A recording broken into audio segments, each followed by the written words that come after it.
முதுகலை ஆசிரியர் தேர்வுக்கு தயாராகி வரக்கூடிய உங்கள் அனைவருக்கும் என்னுடைய இனிய வணக்கம். இந்த வீடியோவில் நம்ம என்ன தலைப்பு பார்க்க இருக்கிறோம் அப்படின்னா, சாப்டர் 4ல் இது வந்து சைக்காலஜி இன்ட்ரோடக்ஷனில் வரும். அதாவது உளவியலை பற்றின அறிமுகத்தில் வரும். அது முக்கியமாக கல்வி உளவியலில் இந்த தலைப்பு எதை ஒட்டி வரும் அப்படின்னு பார்த்தோம்னா, மெத்தட்ஸ் ஆஃப் எஜுகேஷ்னல் சைக்காலஜி, அதாவது கல்வி உளவியல் முறைகள் அப்படின்னு சொல்லியிருக்கோம். இதை எதுக்கு பயன்படுத்துகிறோம் அப்படின்னா, உளவியலில் நாம் பயன்படுத்தக்கூடிய எல்லா மெத்தடுமே எதுக்கு பயன்படுது அப்படின்னா, ஒருத்தருடைய பிஹேவியரை, நடத்தையை அளவிடுவதற்கு தான் பயன்படுத்துகிறோம். அப்படி கல்வி உளவியலில் ஒருத்தருடைய நடத்தையை அளவிடுவதற்காக நாம் என்னென்ன முறைகள் பயன்படுத்துகிறோம், என்ன மெத்தட்ஸ்லாம் பயன்படுத்துகிறோங்கிறது தான் இந்த வீடியோலையும், இதுக்கு அடுத்து இன்னொரு வீடியோ, ஏன்னா பெரிய டாபிக் நிறைய இருக்குது. ஸோ அதில் 2 வீடியோவாக இதை நான் இது பண்ணியிருக்கேன். இப்போ இந்த வீடியோவில் 2 தலைப்பும், அடுத்த வீடியோவில் ஒரு 3 நம்ம பார்க்க இருக்கிறோம். இந்த கல்வி உளவியல் முறைகள் அப்படிங்கிறதுல முதல் முறை என்ன அப்படின்னு பார்த்தோம் அப்படின்னா, இன்ட்ரோஸ்பெக்ஷன் மெத்தட் அப்படின்னு சொல்கிறோம். அதாவது அகநோக்கு முறை. இதுக்கு இன்னொரு பேர் வந்து தன்னோக்கு முறை அப்படின்னு சொல்லுவோம். ஏன்னா இது பேர்லேயே இருக்குது, அகநோக்குதல் அப்படின்றது. அதை பற்றி தான் நம்ம இப்போ பார்ப்போம். அதாவது இருக்கிறதுலையே ரொம்ப பழமையான முறை வந்து இந்த முறை தான். அதாவது உளவியல் அது வந்து அது ஒரு சயின்ஸ் அப்படிங்கிறத கொண்டு வந்ததுக்கப்புறம் ஏற்பட்ட முதல் முறை வந்து இந்த இன்ட்ரோஸ்பெக்ஷன் மெத்தடு தான். இதை பொறுத்த வரைக்கும் என்ன அப்படின்னா, செல்ஃப் எக்ஸாமினேஷன், இன்னர் அப்சர்வேஷன் அப்படிங்கிறது. இதுக்கு வந்து தனியாக ஆள்லாம் தேவையில்லை. இது தன்னை தானே உற்று நோக்குதல். அதனால தான் இதுக்கு அகநோக்குதல் முறை அப்படின்னு பேர். இதை வந்து செல்ஃப் அப்சர்வேஷன் அப்படின்னு நம்ம கூட சொல்லலாம். ஒருத்தர் தன்னை தானே உற்று நோக்கி, தனக்குள்ளே உற்று நோக்கி என்ன இருக்குதோ அதை சொல்கிறதுக்கு பேர் தான் வந்து என்ன அப்படின்னா இன்ட்ரோஸ்பெக்ஷன் மெத்தட் அப்படின்னு சொல்கிறோம், அகநோக்கு முறை அப்படிங்கிறோம். இந்த வார்த்தையை இன்ட்ரோஸ்பெக்ஷன் எப்படி எங்கேருந்து வந்தது அப்படின்னா, இன்ட்ரோ அப்படிங்கிறது வந்து இது ஒரு லத்தீன் வார்த்தை. இன்ட்ரோங்கிறது வந்து வித்தின், தனக்குள்ளே. ஸ்பியர் அப்படிங்கிறது வந்து லுக் வித்தின் அப்படிங்கிற மாதிரி மீனிங். அதாவது தனக்குள்ளே தானே என்ன நடக்குதுங்கிறத, என்ன பிஹேவியருங்கிறத ரெக்கார்ட் பண்ணுறதுக்கு பேர் தான் இன்ட்ரோஸ்பெக்ஷன் அப்படிங்கிற மெத்தட், அகநோக்கு முறை. சரிங்களா? அப்போ இந்த இன்ட்ரோஸ்பெக்ஷன் அப்படிங்கிற மெத்தடோட மெரிட்ஸ், நிறைகள்லாம் என்ன? ஏன்னா நம்ம வந்து தன்னை நோக்கி அறிதல் அப்படின்னு சொல்லிட்டோம். இப்போ அதுக்கு நிறை இருக்கணும். ஒரு முறைக்கும் நிறை இருக்குது, குறை இருக்குது, லிமிட்டேஷன்ஸும் இருக்குது. அப்போ நிறை அப்படின்னு பார்க்கும்பொழுது இது வந்து ரொம்ப சிம்பிளானது, ரெடிலி அவைலபிள், எளிமையானது. ஒருத்தர் தன்னை பற்றி சொல்கிறதுக்கு வந்து எந்த கருவியும் தனியாக எதுவும் தேவையில்லை, தனியாக செலவினமும் தேவையில்லை. எக்ஸ்ட்ரா எக்ஸ்பெண்டிச்சர்னு அதான் சொல்லியிருக்கோம். மெட்டீரியலோ கருவிகளோ எதுவும் தேவையில்லை. ஏன்னா ஒருத்தர் தனக்குள்ளே என்ன நடக்குதுன்னு தன்னை அப்சர்வேஷன் செஞ்சு அவர் சொல்கிறது இந்த மெத்தட் அப்படிங்கிறதுனால இது எல்லாமே வந்து மெரிட்ஸ். இதுக்கு அப்பேரட்டஸ், எந்த கருவிகளும் தேவையில்லை, செலவு அதிகம் இல்லை, ரொம்ப எளிமையானது. அடுத்தது லிமிட்டேஷன்ஸ், வரம்புகள் அப்படின்னு பார்க்கும்போது, இல்லைன்னா இதை குறைகள் அப்படின்னு கூட சொல்லலாம். ஏன்னா அட்வான்டேஜஸ் முன்னாடி நம்ம பார்த்தோம். ஸோ டிஸ்அட்வான்டேஜஸ் அப்படின்னு இதை வச்சுக்கலாம். இப்போ இந்த தன்னை நோக்கி அறிதல் இன்ட்ரோஸ்பெக்ஷனில் என்னென்ன வரம்புகள், குறையெல்லாம், பிரச்சனைலாம் இருக்குது அப்படின்னு பார்த்தோம்னா, the state of one's mental process is continuously changing அப்படின்னு சொல்கிறோம். மனநிலை வந்து ஒருத்தருடைய மனநிலை எல்லா நேரமும் ஒரே மாதிரி இருக்காது, தொடர்ந்து மாறக்கூடியது. இன்றைக்கி வந்து ஒருத்தர் தன்னை உற்று நோக்கும் பொழுது நல்ல மனநிலையில் இருந்திருக்கலாம். நாளைக்கு அவர் அதே செயல் இன்னொரு தடவை செய்யும்போது அந்த இடத்துல நமக்கு ரிசல்ட்டு வேறு மாதிரி கிடைக்கும். ஸோ அதனால் இது வந்து ஒரு இதானது தான், ஒரு நெகட்டிவ் தான் இது. அதுக்கப்புறம் lack of reliability, validity and objectivity அப்படின்னு சொல்கிறோம். இதோட நம்பகத்தன்மை வந்து ரொம்ப குறைவு. இதன் மேலே நம்பிக்கை. ஏன்னா இப்போ நான் என்னையை உள்நோக்கி பார்த்துட்டு என்னை பற்றி சொல்லுங்கள் அப்படின்னா, நான் எனக்குள்ளே இவ்வளோ பிரச்சனை இருக்குன்னு சொல்லுவேன், நான் சொல்ல மாட்டேன். ஸோ ஒருத்தர் தன்னை பற்றி குறையாக சொல்கிறது வந்து ரொம்ப கடினம். அது ஒன்று. இன்னொன்று, ரொம்ப நாளைக்கு இது வந்து வேலிடாக இருக்கும் அந்த தகவல்கள்லாம் அப்படின்னா மாறிடும். இன்றைக்கி ஒரு ரிசல்ட் வரும், நாளைக்கு ஒரு ரிசல்ட் வரும், அது மாதிரி மாறி இருக்கும். ரொம்ப ஒரு நோக்கத்தன்மையே இல்லாமல் இருக்கும். ஸோ இதெல்லாம் வந்து இதுக்கான ப்ராப்ளம்ஸு. அதுக்கப்புறம் இந்த இன்ட்ரோஸ்பெக்ஷன் யாருக்கெல்லாம் செய்ய முடியாது அப்படின்னு பார்த்தோம்னா, ஒரு குழந்தைங்களோட பிஹேவியரையோ, இல்லை ஒரு அப்நார்மல் ஒரு ஹியூமன் பீயிங்கோட, ஒரு மென்டலி ரிட்டார்டுன்னு சொல்கிறோம் இல்லையா, அவங்களோட மனநிலையோ பிஹேவியரையோ, இல்லை அனிமல்ஸோட நடத்தையையோ நம்மளால் என்ன பண்ண முடியாது அப்படின்னா தன்னோக்கி அறிதலில் வந்து பார்க்க முடியாது அப்படின்னு சொல்கிறோம். இப்போ நாம் 2வதாக பார்க்கக்கூடிய முறை வந்து அப்சர்வேஷன் மெத்தடு, உற்று நோக்கல் முறை அப்படின்னு நம்ம வந்து சொல்கிறோம். இது ஒருத்தருடைய மென்டல் ப்ராசஸ்ஸை, என்ன எப்படி நடக்குது, அவருடைய நடத்தை எப்படி இருக்குது, அது முக்கியமாக வெளிப்புற நடத்தை எப்படி இருக்குது அப்படிங்கிறத வந்து அளவிடுறதுக்காக பயன்படுறது தான் இந்த உற்று நோக்கல் முறை. இப்போ இதுக்கு முன்னாடி நாம் பார்த்த இன்ட்ரோஸ்பெக்ஷன் அகநோக்கு முறை அப்படிங்கிறது வந்து எப்படிப்பட்டதுன்னா, ஒருத்தர் தன்னை தானே உற்று நோக்கி சொல்கிறது. ஆனால் இந்த உற்றுநோக்கல் அப்படி கிடையாது.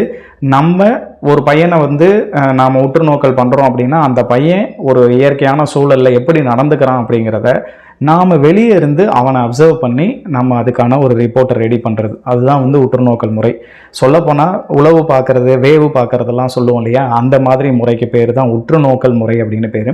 இது வந்து இன்டைரக்ட் அப்ரோச் தான். நேரடியாக போய் அந்த பையன்கிட்ட, தம்பி நான் உன்னை பார்க்க வர்றேன், நீ வந்து எப்படி நடந்துக்கிறேன்னு சொல்லிட்டு நம்ம இந்த அப்சர்வேஷனை வந்து பண்ண முடியாது. ஸோ மறைமுகமாக அந்த பையனுக்கு சைடில் இருந்து நாம் செய்யக்கூடியது தான். இதில் 2-3 ஸ்டெப்ஸ் இருக்குது. எப்படின்னா, அப்சர்வ் பண்ணணும், முதல்ல அவனுடைய நடத்தையை அப்சர்வ் பண்ணணும். அதுக்கப்புறம் அவன் எப்படி நடந்துக்கிட்டான், எந்த சூழலில் எப்படி நடந்துக்கிட்டான். அதாவது முக்கியமாக இப்போ ஒரு எக்ஸாம்பிள், ஒரு கோவம் வருதுன்னு வச்சுக்கோங்களேன். நம்ம வீட்டில் கூட சொல்லுவாங்க, அந்த பையனுக்கு அடிக்கடி கோவம் வருது அப்படின்னா, அப்போ அந்த கோபம் வர்றதை எந்த டைம்லலாம் அவனுக்கு கோவம் வர்றதுங்கிறத நாம் கண்டுபிடிக்கணும். அது ஒரு வெளிப்புற நடத்தையை கண்டுபிடிக்கணும். அப்போ அதுக்காக நாம் உற்றுநோக்கல் பண்ணுறோம் அப்படின்னா, முதல்ல அவனை அப்சர்வ் பண்ணணும். எந்த இடத்துலலாம் அவன் அதிகமாக கோவப்படுறாங்கிறத ரெக்கார்ட் பண்ணிக்கணும். அதை அனலைஸ் பண்ணணும். டோட்டலாக இவன் இந்த மாதிரி டைம்லலாம் இப்படி கோவப்படுறான், இந்த மாதிரி வார்த்தையை பயன்படுத்தும் போது கோவம் அவனுக்கு வருது அப்படிங்கிறதெல்லாம் பண்ணணும். கடைசியாக இன்டர்பிரேட் பண்ணி நம்மளோட ரிசல்ட்டை எழுதணும். இவன் வந்து இந்த மாதிரி சூழல்களில் இப்படி பண்ணும்போது இப்படி கோவமாகறான், மற்ற நேரத்திலலாம் அவன் சரியாக இருக்கான் அப்படிங்கிற மாதிரியான இன்டர்பிரிட்டேஷனை நம்ம வந்து எழுதி கொடுக்கணும். இதுதான் வந்து ஒரு உற்றுநோக்கல் முறை.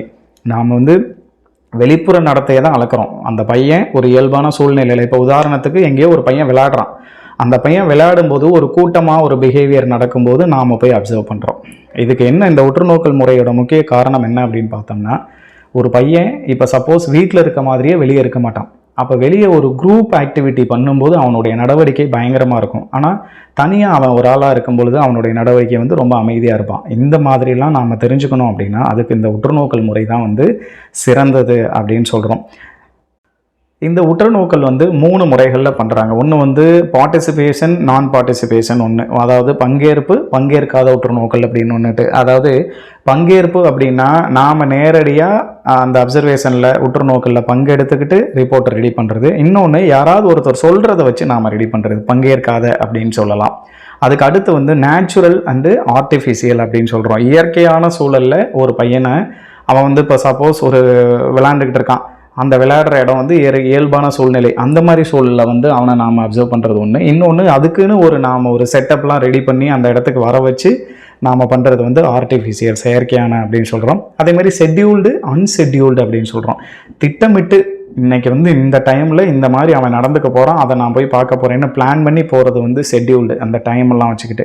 அன்ஷெட்யூல்டுனா திடீர்னு ஒரு எதேச்சியாக அவனை நான் பார்க்குறேன், அந்த இடத்துல நான் வந்து அவனை அப்சர்வ் பண்ணிக்கிட்டேன் அப்படின்னு சொல்கிறது வந்து அன்ஷெட்யூல்டு அப்படின்னு சொல்கிறோம். இந்த அப்சர்வேஷன் மெத்தடு, அதாவது உற்றுநோக்கல் முறையுடைய நிறைகள் என்னென்ன அப்படின்னு பார்க்கும்போது, இது இயல்பானது. ஒரு இயல்பான சூழலில் சாதாரணமாக நம்ம போய், நம்ம எல்லாருக்கும் தெரியும் ஒருத்தன் எப்படி நடந்துக்கிறாங்கிறத பார்க்குறது, அப்படியே பார்த்துக்கலாம். இடத்துக்கு தகுந்த மாதிரி நம்ம ஃப்ளெக்சிபிளாக நடந்துக்கலாம். எக்கனாமிக்கலும் ரொம்ப குறைவு, செலவும் குறைவு. ஏன்னா ஒரு பர்டிகுலர் அந்த அப்சர்வேஷனில் முக்கியமான விஷயம் ஞாபகம் வச்சுக்கோங்க, ஏதாவது ஒரு பிரச்சனையை பற்றி நாம் அப்சர்வ் பண்ண போகிறோம் ஒரு நேரத்தில் ஒன்று. உதாரணத்துக்கு இப்போ ஒரு பையன் எந்தெந்த நேரத்துலலாம் கோபமாகறான் அப்படிங்கிறத பண்ணுறோன்னா அதை மட்டும் நம்ம பண்ணால் போதும். எந்தெந்த நேரத்துலலாம் ரொம்ப அமைதியாக இருந்துடுறான் அப்படிங்கிறத பார்த்தோம்னா அதை மட்டும் நாம் பண்ணால் போதும். So economical. அதுக்கப்புறம் இந்த மெத்தட் வந்து கம்பேர்ட் வித் இதுக்கு முன்னாடி நாம் பார்த்ததை விட கம்பேர் பண்ணும்போது கொஞ்சம் நம்பகத்தன்மை அதிகம்தான். ஏன்னா அதுக்கு முன்னாடி ஒரு ஆள் தனியாக அவரே பார்த்து சொல்லணும், ஆனால் இது இன்னொருத்தர் பார்த்து ரிப்போர்ட்லாம் எழுதி இன்டர்பிரேட் பண்ணி நமக்கு சொல்கிறாரு. அதே மாதிரி நாம் வெரிஃபிகேஷனும் பண்ணி பார்த்துக்கலாம். அவனை குரூப்பாக இருக்கும்போது அவன் சத்தம் போடுறாங்கிறது நமக்கு தெரிய வந்துடும், வெரிஃபை பண்ணி பார்த்துக்கலாம் அப்படின்றோம். அதுக்கப்புறம் to study habits, interest and other personality traits. இதன் மூலமாக எதெல்லாம் நாம் வந்து அளவிட முடியும் அப்படின்னு சொல்லும்போது, ஒருத்தனோட பழக்க வழக்கம், நம்ம வீட்டில் இருக்கும்போது அவனுடைய இதை பற்றின எதுவுமே நமக்கு தெரியாது. அவனுடைய ஆர்வம் என்ன அந்த அளவுக்கு இருக்குது, ஆளுமை திறன் வந்து நல்லா இருக்கா, ஒரு டீமாக அவன் வந்து நடந்துக்கும் போது எப்படி இருக்கிறான் அப்படிங்கிறதெல்லாம் நம்ம வந்து வெளிப்புற நடவடிக்கை மூலமாக நாம் தெரிஞ்சுக்கலாம். ஸோ இதெல்லாம் தான் மெரிட்ஸு. அடுத்து லிமிட்டேஷன்ஸ். இந்த அப்சர்வேஷன் மெத்தடோட லிமிட்டேஷன்ஸ், வரம்புகள் இல்லைனா குறைகள் அப்படின்னு கூட நம்ம சொல்லலாம். முதல்ல ஒன்லி எக்ஸ்டர்னல் பிஹேவியர், அதாவது நம்ம இதன் மூலமாக வெளிப்புற நடத்தையை மட்டுமே நாம் அளவிட முடியும். இது ஏன் சார், என்ன பிரச்சனை, வெளிப்புற நடத்தைக்கு தானே? ஆமாம், வெளிப்புற நடத்தை தான். ஆனால் ஒருத்தர் தன்னுடைய ஃபீலிங்ஸை வந்து அதை வந்து ஹைட் பண்ணி மறைச்சி வச்சுக்க வாய்ப்பு இருக்குது. ஏன்னா அதில் நிறைய பேர் எக்ஸ்பர்ட்டாக இருப்பாங்க, வெளிக்காட்டிக்காமல் இருப்பாங்க. கோபம் வருது, ஆனால் அந்த கோபத்தை வெளிக்காட்டிக்காமல் தங்களால் நடிக்க முடியும். அந்த மாதிரி சமயங்களில் இந்த அப்சர்வேஷன் மெத்தட் வந்து கொஞ்சம் ப்ராப்ளம் தான், அது கரெக்டான ரிசல்ட்டை நமக்கு கொடுக்காது அப்படின்னு சொல்கிறோம். அதுக்கப்புறம் உற்று நோக்குபவர், result possible to change by investigator. யாரை நம்ம வந்து உற்று நோக்க அனுப்புகிறோமோ அவர் வந்து ரிசல்ட்டை மாற்றி சொல்ல வாய்ப்பு இருக்குது. மாற்றி சொல்கிறதுனா அப்படியே டோட்டலாக மாற்றி சொல்ல மாட்டாங்க. அவருடைய கருத்துக்கள் உள்ள அந்த ரிப்போர்ட்டில் வர வாய்ப்பு இருக்குது. இப்போ நாம் ஒரு விஷயம் பார்க்கும்போது ஒருத்தர் பார்த்துருப்பாரு, அது இன்னொருத்தர் காதுக்கு போகும்போது இன்னும் கொஞ்சம் 2-3 விஷயங்கள் சேர்ந்து போகும். இன்னொருத்தருக்கு போகும்போது இன்னொரு விஷயம் சேர்ந்து போகும். அந்த மாதிரி ஒருத்தர் உற்று நோக்குபவர் அந்த முடிவை அப்படியே தெளிவாக எழுதி கொடுப்பாருன்னு நம்ம நம்ப முடியாது. அதில் நிறைய தன்னுடைய சொந்த கருத்துக்களையும் சேர்த்து சொல்ல வாய்ப்பு இருக்குது அப்படின்னு சொல்கிறோம். அதுக்கப்புறம் inability to establish a proper cause and effect relationship. அதாவது காரண காரிய விளைவை வந்து சரியான அளவில் சொல்கிறது கஷ்டம். ஏன்னா ஒருத்தருக்கும் ஒரு மாதிரியான அந்த உற்று நோக்கும் திறன் இருக்கும். அவங்க சொல்லுவாங்க. இப்போ ஒரு எக்ஸாம்பிள் சொல்லணும்னா, ஒருத்தன் ஏழையாக இருக்கிறான் அப்படிங்கிறதுனால அவன் வந்து நெறிப்பெறல் நடத்தை, அதாவது சமூகத்தோடு ஒத்துப்போகாத நடத்தை, எல்லாருக்கூடவும் ஒத்துப்போகாமல் பிரச்சனை பண்ணுற நடத்தை இருக்குது அப்படின்னு ஒருத்தர் சொல்கிறாருன்னா அது ரொம்ப தப்பு தான். அது ஏழையாக இருக்கிறதுனால அப்படி யாரும் நடந்துக்கிறது இல்லை அப்படிங்கிறத உண்மை. ஸோ இந்த மாதிரி வந்து இதை வந்து ஒரு காஸ் அண்ட் எஃபெக்ட் ரிலேஷன்ஷிப் படி கரெக்டாக நாம் வந்து காரண காரிய விளைவு சொல்கிறது வந்து பெரிய இதில் கொஞ்சம் எபிலிட்டி, திறன் கம்மி தான். ஸோ அதுதான் வந்து இந்த அப்சர்வேஷனோட குறைகள் அப்படின்னு நம்ம சொல்கிறோம். ஸோ இது மாதிரி இன்னும் ஒரு 3 முறைகள் இதில் இருக்குது. அந்த 3ஐயும் அடுத்த வீடியோவில் நம்ம பார்ப்போம். ரொம்ப லென்த்தாக போட வேணாம் அப்படிங்கிறதுக்காக ஷார்ட்டாக இதை முடிச்சாச்சு. ஸோ தொடர்ந்து நம்ம சேனலை ஃபாலோ பண்ணுங்கள். நன்றி.